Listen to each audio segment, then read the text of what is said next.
Most of us probably know the lines from Psalm 121 we sing in nearly every prayer service. Esa Einai el Haharim me'ayin yavo ezri. I raise my eyes up to the hills, from where does my help come? That is King David's question, and I would bet most of us can relate to the question. But how many of us are satisfied with the answer? Ezri me'im Adonai v'seshamayim va'aretz. My help comes from God, the maker of the heaven and the earth. King David, and I like to believe it was he who wrote those lines, was clear, positive, and unwavering in his faith in God. One of my sons asked me not long ago if anyone in our synagogue simply believed in God. I started to say, well, first you have to say what you mean by God. He cut me off and said, come on, Dad, God. You know, like God. We laughed. He wasn't really looking for an answer. We were simply enjoying the absurdities and implications of the question, the need for clarification and qualification, the deconstruction and the reconstruction. But for all our education and savvy, the question remains, where does my help come from? What or whom do I put my faith in when times are tough, when society seems threatening, when we are confined and people are dying all over the world? When frustration boils over, events seem out of control, and there is little we can do. Many of us may feel that this is the worst of times, but my baseline for anxiety and suffering has always been the experience of my parents, survivors of deportations, cattle cars, selections, starvation, disease, and the violent slaughter of people day after day, month after month, right in front of their eyes, not on TV.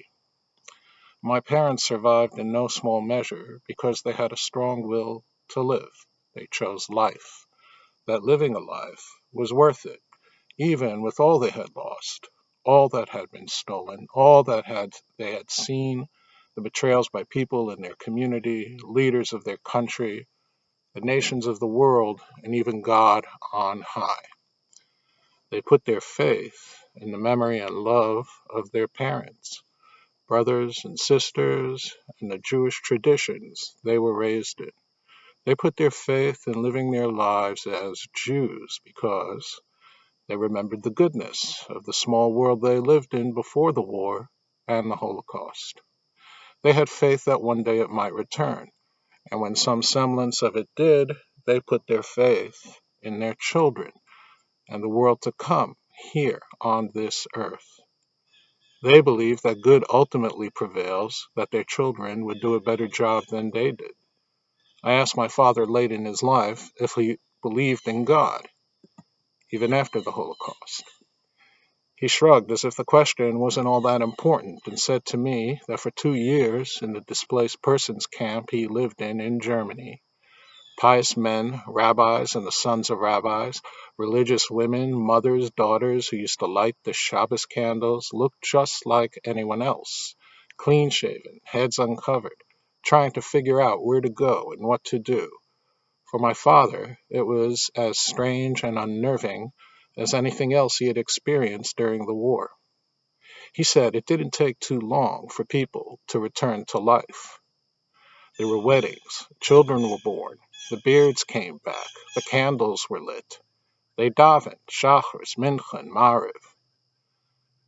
The older I get, the more I appreciate what I learned from my parents, their experience, and that of the Jewish people.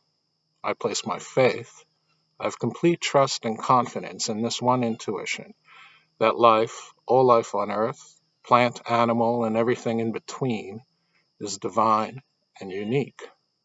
And no matter where we are on the scale of suffering, it is our responsibility to take care of each other and this living planet. When I lost faith in the God of my childhood, I turned to the cosmos and the vast expanse of galaxies, stars, and other planets. I looked beyond the hills. Of course, we couldn't be the only life in this universe. We should be Star Trekking and looking for other planets to live on. Put our faith in science and technology, take Stephen Hawking's advice, and prepare to escape the world we were doomed to destroy. I can only shake my head now and assure you I no longer feel that way. Here now, at high holidays, in the time of COVID, during one of the most anxious times in our experience, I place my faith in people's capacity for teshuvah, a return to what they know is true and good. I look for help to the people I love, the community I live in, the tradition and history that was bequeathed to me and to all of us, and I believe in the better world to come, here on this earth. All these good and beautiful components of a life worth living, which I can list, describe, explain, and qualify, informed and challenged by science and everything we may know for the moment, still, there is no more natural way for me to express my faith than to look up and simply say, thank God for all of it. Lashana Tova. I hope to see you all in person next year.